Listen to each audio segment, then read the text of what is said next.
Welcome to our channel. Today we how to save on cybersecurity with Webroot step by step clearly. Start by researching your cybersecurity needs.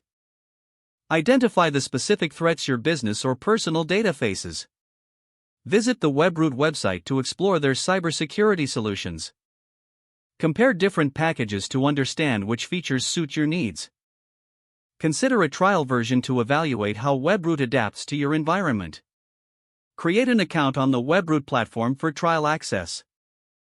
Download the software and follow the installation prompts. During installation, tailor the settings to enhance security based on your requirements.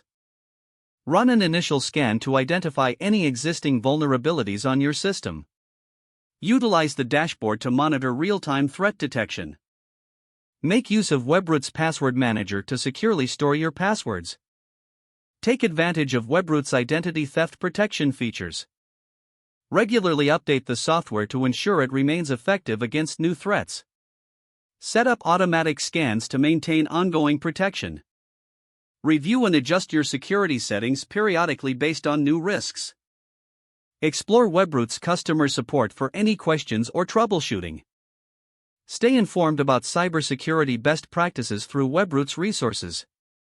By following these steps, you can effectively save on cybersecurity with Webroot. If the page does not load, refresh the browser or try again in a private or incognito window. Make sure you are using the correct email address, then retype it carefully to avoid small typos. If your password is not accepted, use the reset option and create a new strong password you can remember. Check your spam folder for verification or security emails, then complete any requested confirmation steps.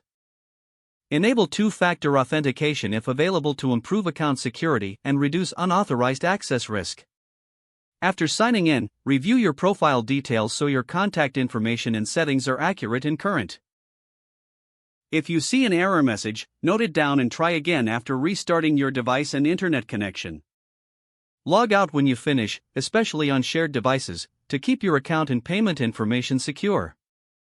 If the page does not load, refresh the browser or try again in a private or incognito window. Make sure you are using the correct email address, then retype it carefully to avoid small typos. Don't forget to like this video and subscribe to our channel for more step-by-step tech guides.